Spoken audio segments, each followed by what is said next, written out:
Be mindful of how we use social media. It's not just about the platforms themselves. To the preservation of the national unity and democratic stability. Water is life, water is an essential service, and then we must have to carry out the residents. Local communities are not only vital to the growth of society, but they also form the bedrock of humanitarian development.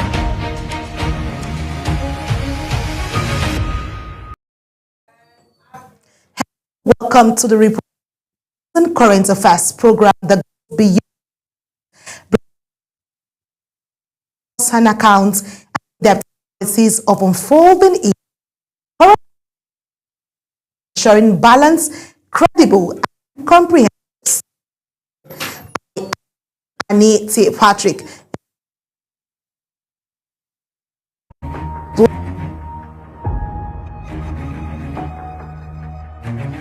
mindful of how we use social media. It's not just about the platforms themselves. To the preservation of the national unity and democratic stability. Water is life, water is an essential service, and then we must have to carry out the residents. Local communities are not only vital to the growth of society, but they also form the bedrock of humanitarian development.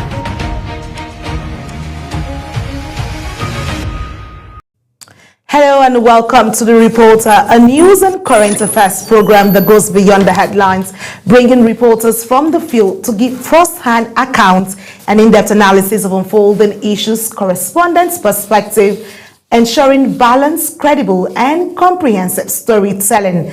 I am Annie T. Patrick. It's good to have you join us today on The Reporter.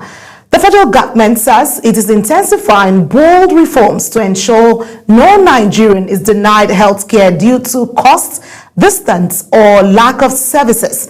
This renewed assurance came from the coordinating Minister of Health and Social Welfare, Professor Mohammed Ali Pate, as Nigeria joined the global community to mark Universal Health Coverage Day 2025.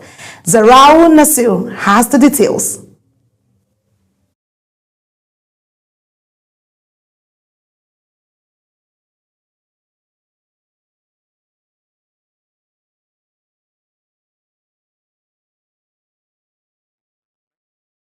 Autism.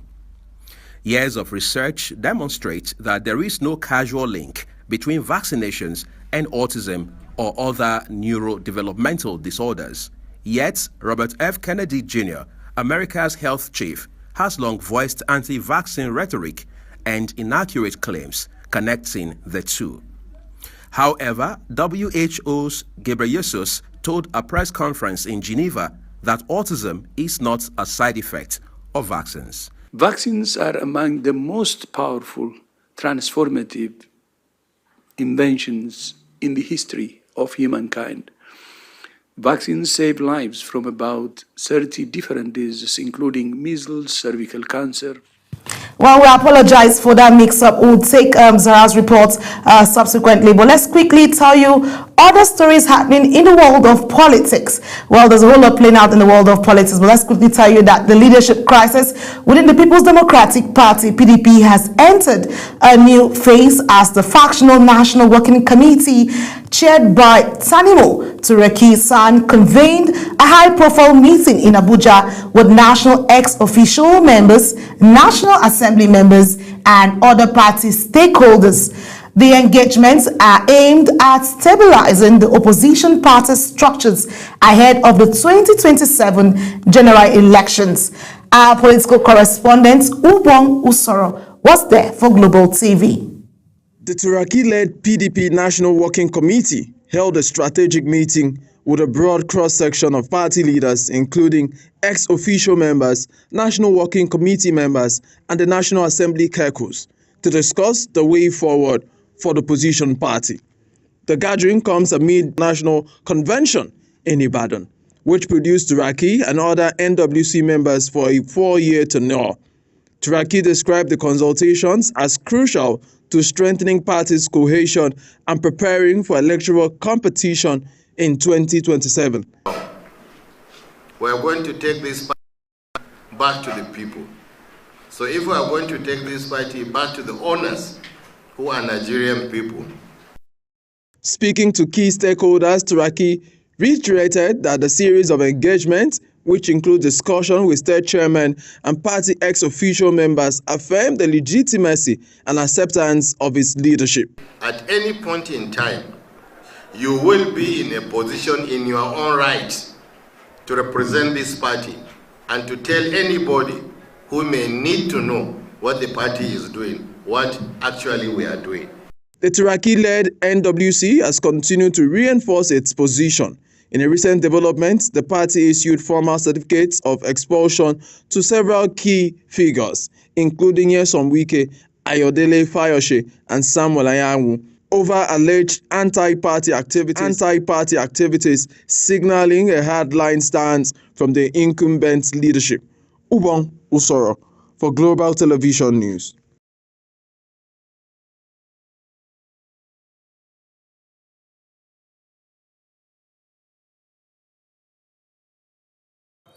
And joining me live in the studio is our political correspondent, Upong Usoro, to give us more on that particular report where he was live for Global TV. Upong, it's good to have you join us. Right, absolutely. Thank you, Annette. Always a pleasure to join. Amazing. There's a whole lot happening with the PDP and a lot of questions and concerns have been raised. But let's quickly throw this. With the Turaki-led faction asserting legitimacy and issuing exclusion or expulsion certificates to top party heavyweights, is PDP duly moving towards stability? Let's start with that first. Stability, I would say no. Stability is far from the PDP at this time, because the other time you saw the Wike faction, they came out and they say they are going to have congresses all over Nigeria. Okay. And they are going to throw up parallel governments and all of that. So that's a war that is waiting to happen politically.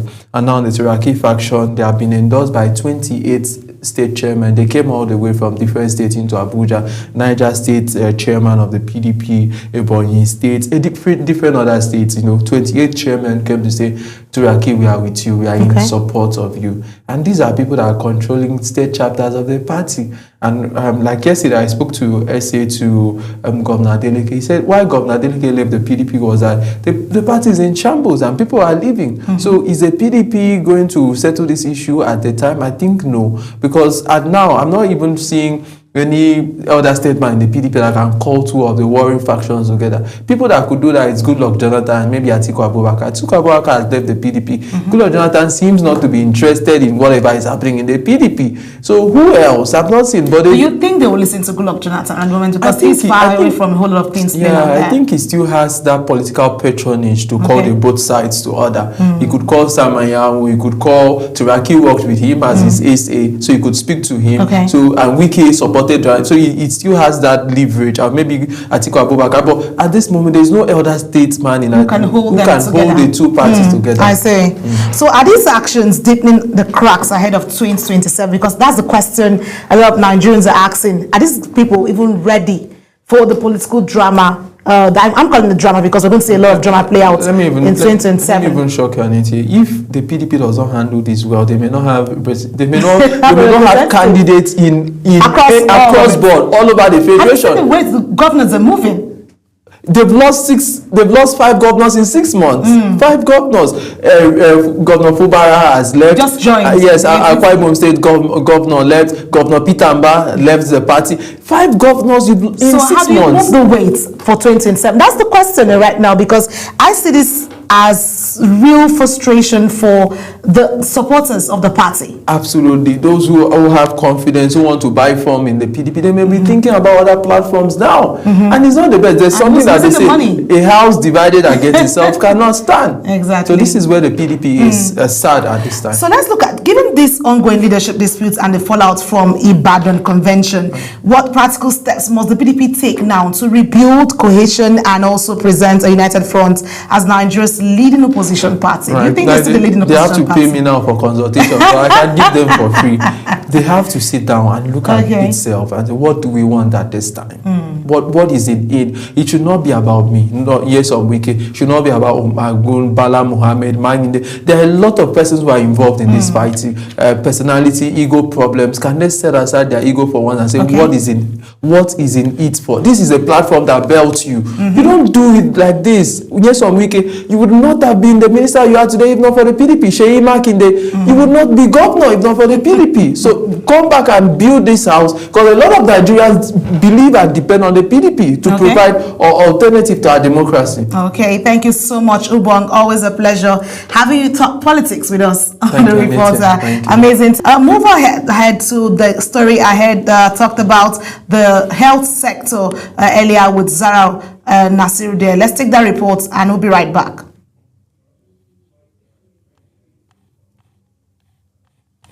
Okay, so while we're waiting for that, let's quickly take this break, and when we come back, we'll look at the foreign stories and what's making the round there.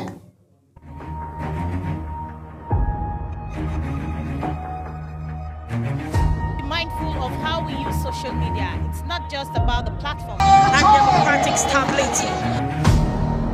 Water is life. Water is an essential service. Then we must have to carry out the residents. Local communities are not only vital to the growth of society, but they also form the bedrock of humanitarian development.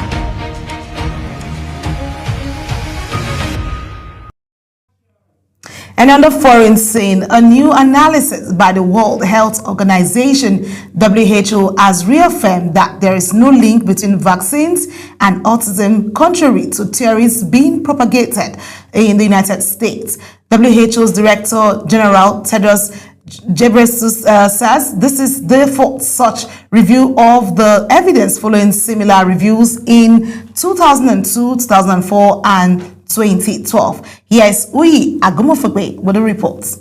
The U.S. Centers for Disease Control and Prevention last month revised its website with language that undermines its previous scientifically grounded position that immunizations do not cause the developmental disorder autism.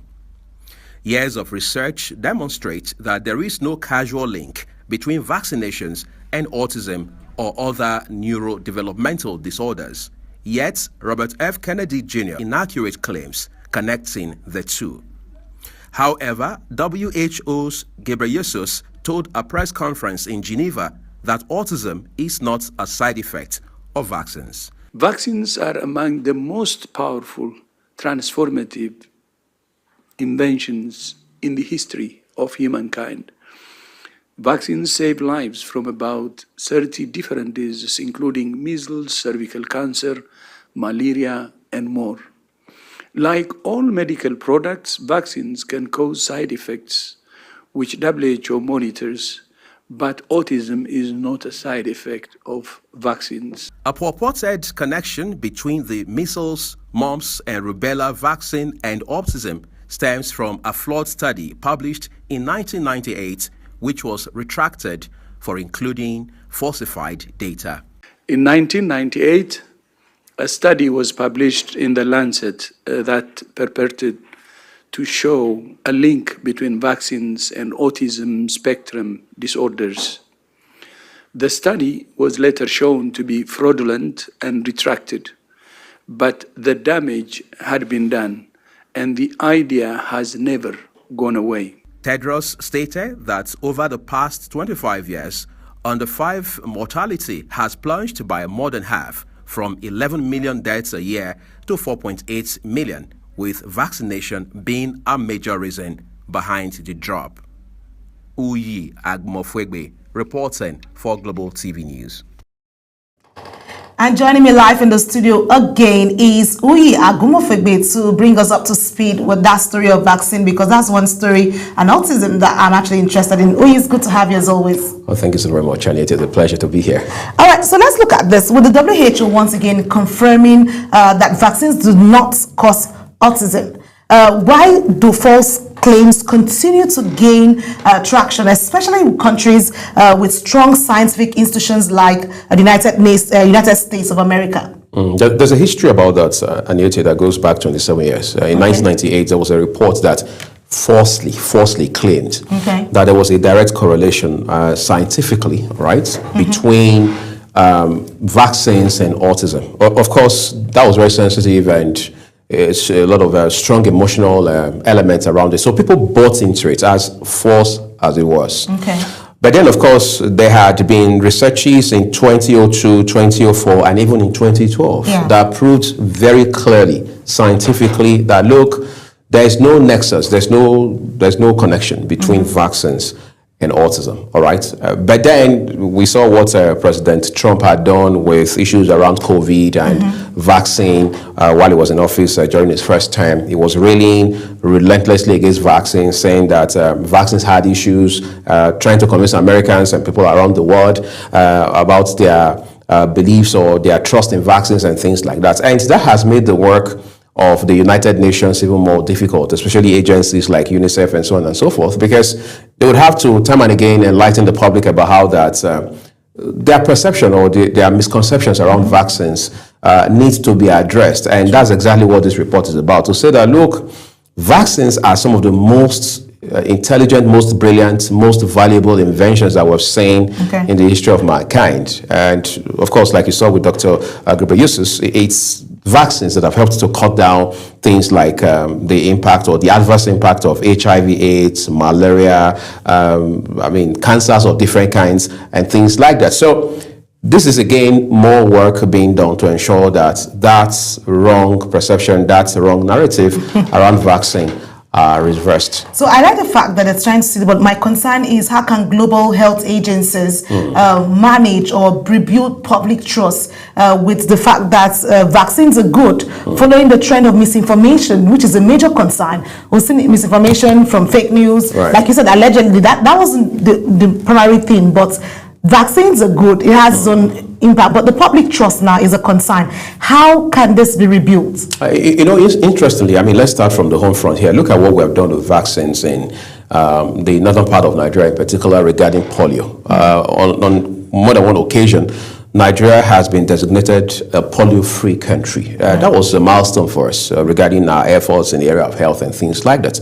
And then you're also now asking yourself, like you mentioned, how do we rebuild public trust? All right, so restore public trust in vaccines. And that's part of the work that the United Nations is doing right now, like you saw with the remarks of Dr. Ghebreyesus, to say that, look, we must bring people back to understand that vaccines had never been, yes, like he also acknowledged, vaccines have their side effects, which he said that, look, the United Nations is observing. But it is such that we have to weigh the gains that come with vaccines or the use of vaccines with whatever side effects that they may have. But again, in all of this, the idea is to fight misconceptions and, of course, like you mentioned, fake news around the issue of vaccines. Look at, for example, in Nigeria in particular, in the early 80s, even late 70s stroke early 80s, there had been widespread cases of measles.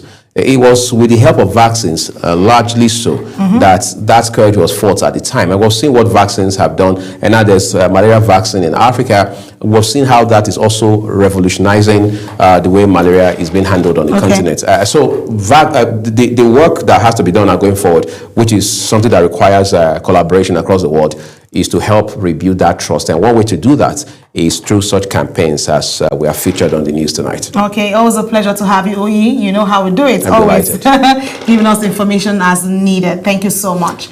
So let's quickly turn our focus now and bring you up to speed with the federal government saying it is intensifying both reforms to ensure that no Nigerian is denied health care due to cost, distance, or lack of services. This renewed assurance came from the coordinating Minister of Health and Social Welfare, Professor Muhammad Ali Pate, as Nigeria joined the global community to mark Universal Health Coverage Day 2025. Our health correspondent, Zarau Nasir, has the details.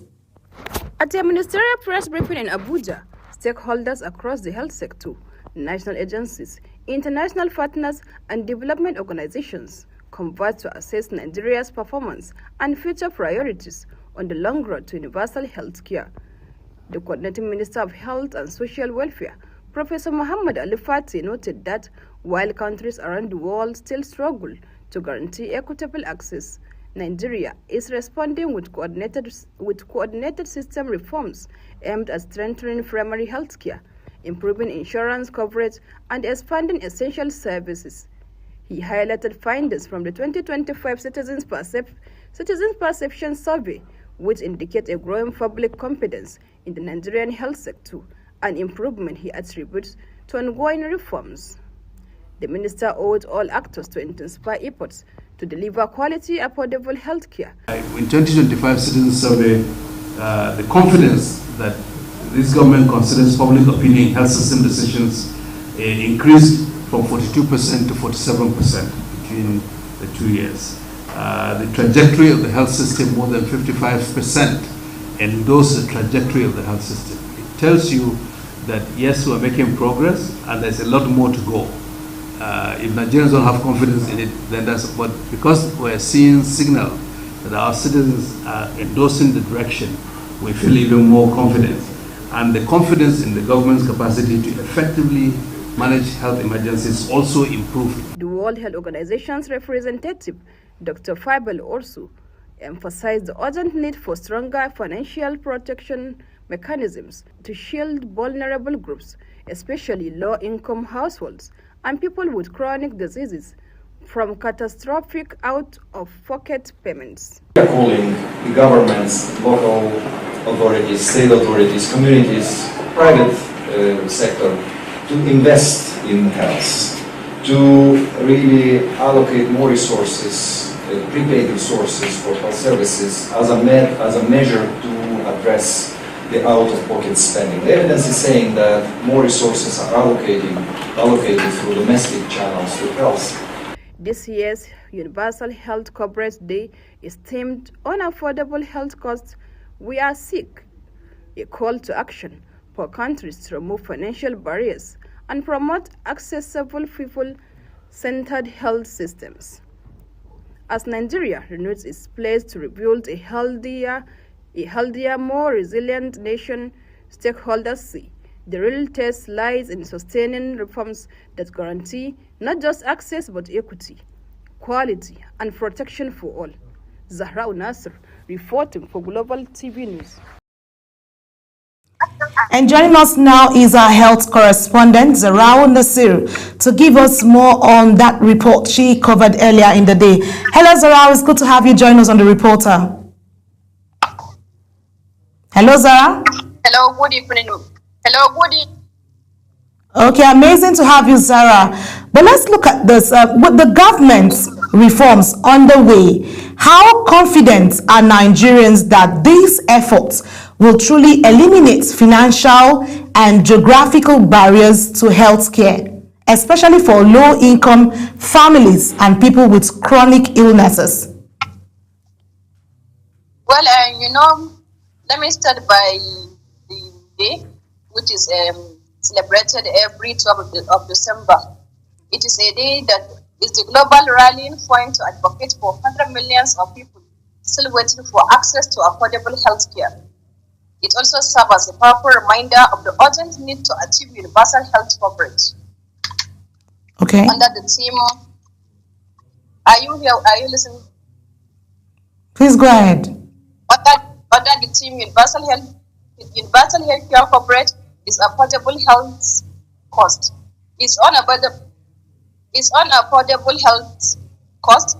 We are sick, which means a call to action for countries to remove financial barriers and also to promote accessible, people-centered health systems. So, during the press briefing, the Coordinating Minister of Health, Professor Muhammad Ali Fati, says despite the fact that there is a lot of challenges in achieving universal health coverage in Nigeria, globally, but he said Nigeria is responding. Are you getting me? Please go ahead. Nigeria is responding with coordinated systemic reforms. He also highlighted findings from the 2025 Citizens Perception Survey, which indicates growing public confidence in the Nigerian health sector, Okay. Which he attributes. Okay. Okay. So you believe that this particular reform is going to build a lot of confidence in the health sector from what the minister has said? Exactly. Because he attributed to ongoing reforms, which he even urged all sectors all actors in the health sector to deliver quality and affordable health care to every Nigerian citizen. Okay. Well, thank you so much, Raul. That was amazing. We look for that you keep tabs with this and bring us up to speed with more reforms coming from the health sector. Thank you so much, Raul. Thank you very much. Well, this is where we draw the curtains on the program, The Reporter.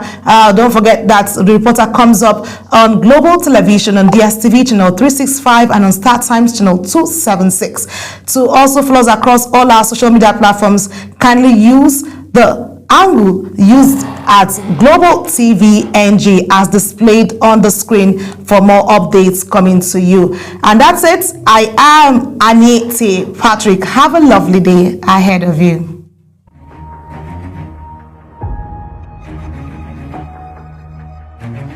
Be mindful of how we use social media. It's not just about the platforms themselves. To the preservation of the national unity and democratic stability.